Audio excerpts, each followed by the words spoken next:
Which commandment is the greatest? And that is the question. You see, the Torah presented 613 laws to people. But this also presented some very unique issues for the observant Jew. The issues are, how could anyone keep track of these laws on a daily basis? Are some laws more important than others? So in my homily today, that's the question that I want to address, but especially the question that is asked of Jesus: which commandment is the greatest? His answer, and then some practical implications. So here's the first point that I want to make. The religious leaders of Jesus' time proposed a couple of answers to the questions about the law. Which commandment is the greatest? How can anyone keep track? Are some commandments more important than others? And one of the answers was to make a distinction between the most serious commandments and the less serious commandments. It might remind us of this Catholic distinction we make between venial sins and mortal sins. It was something like that. So for example, you have the most serious commandments, the 10 commandments. And then you have the less serious commandments. For example, the law of the bird's nest. I don't know if you've heard this commandment or not, but this is what Deuteronomy 22:6-7 says. If while walking along you come across a bird's nest with young birds or eggs in it, in any tree or on the ground, and the mother bird is sitting on them, you shall not take away the mother bird along with her brood. You must let the mother go, taking only her brood, in order that you shall prosper and have a long life. Now, this was one of the laws, one of the 613 laws. And then you have the 10 commandments. And then there were other laws that were not part of the Decalogue or the 10 commandments, yet were more serious than the law of the bird's nest. For example, in today's first reading, you hear laws that governed relationship with foreigners, with aliens, with migrants, with widows, with orphans, and the poor. The consequences for violating these laws, even though they were not part of the 10 commandments, were serious. Now, the distinction between the most serious and the less serious laws, while it was helpful, did not resolve the problem fully. The issue still remained that the most serious commandments and the lighter ones were to be observed with the same seriousness. In other words, the 10 commandments and the laws governing the poor and the laws governing the bird's nest, they were all to be observed with the same seriousness. Also, the reward for observing all these laws was the same. Here's my second point.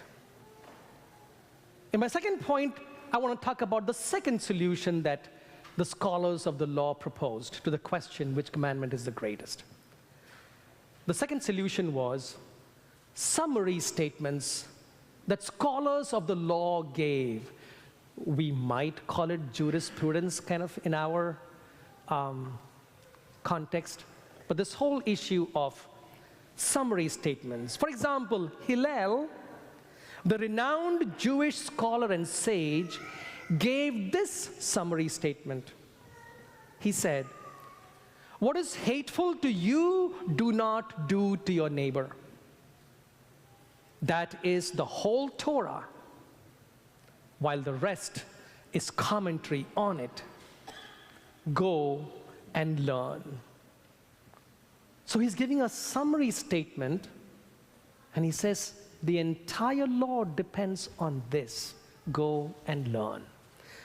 Perhaps now we better understand Jesus' answer to the question, which commandment is the greatest? Jesus, like the great Jewish scholars of the Jewish tradition, was providing a summary statement. Jesus' summary statement was, you shall love the Lord your God with all your heart, with all your soul, and with all your mind. This is the greatest and the first commandment. The second is like it, and this is Jesus' unique contribution to the discussion of the law. You shall love your neighbor as yourself. The whole law and the prophets depend on these two commandments. Now, Jesus' summary statement brought love of God and love of neighbor to the forefront of faith and religion. But Jesus was different from Hillel or the other greats of the tradition, because Jesus did not merely give a summary statement. Jesus' life became the ultimate summary statement. Jesus laid down his life in love of God and love of neighbor. And so for us, Christians, Jesus' life is our summary statement to the question, which commandment is the greatest? Or for example, what is religion about? What is faith about? The life of Jesus becomes our summary statement. So I want to draw just a few practical implications from, actually just one practical implication from today's readings, and this is my third point. I've called this point, keeping it simple. And I want to begin with a little story. Just this past Thursday, there was a meeting of the deanery priests that was held at the basement of the church, and I was about noon helping our staff to set up this lunch for the priests. The lunch was to be delivered, and our campus is rather huge, so delivery people often find it difficult to find the right entrance for their delivery. So I was helping the staff set up, but I had one eye on the entrance to which we had directed the delivery people. And right on time, a car pulled up for delivery. When he came out of the car, I said, "Do you need any help?" He said, "No, I'm good, I got it." He picked up his 3 or 4 boxes, walked into the hall, set the food on the table, explained everything to us, and he seemed to be in a hurry.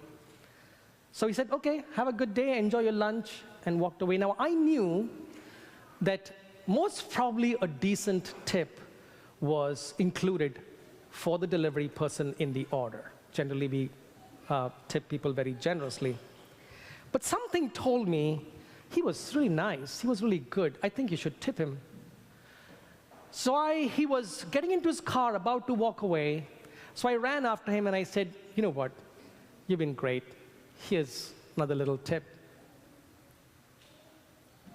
He said, "Thank you," and then he said, "You know, I've been thinking about this for some time, but I want to be baptized." I said, "Really? Like that's what this conversation is supposed to be about?"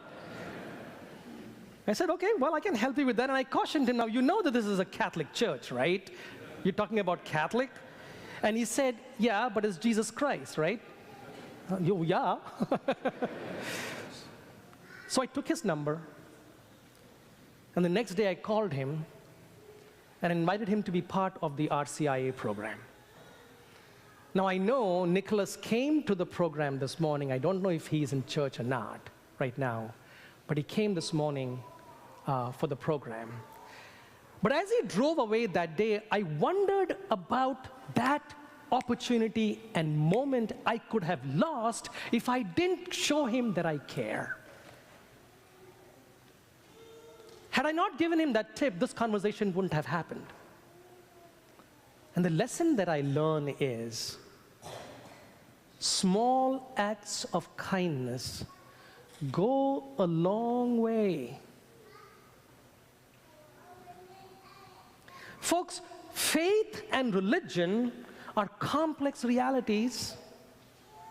The Judaism of Jesus' time presented its own issues, and the Catholicism of today presents its own issues. However, I'm saying, let the complexities not bog us down. Jesus kept it very simple. Which is the greatest commandment? And Jesus merely said, love God with all your heart, all your mind, all your strength. And love your neighbor as you love yourself. And I'm saying, Jesus kept it simple. Please, let us keep it simple.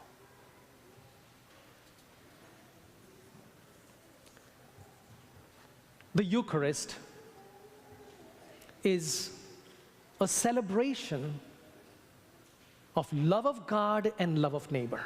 It truly is. That's the essence of the Eucharist. It's love of God and love of neighbor. Please, what we celebrate, may we live it as we go back into the world. People of God said, Amen.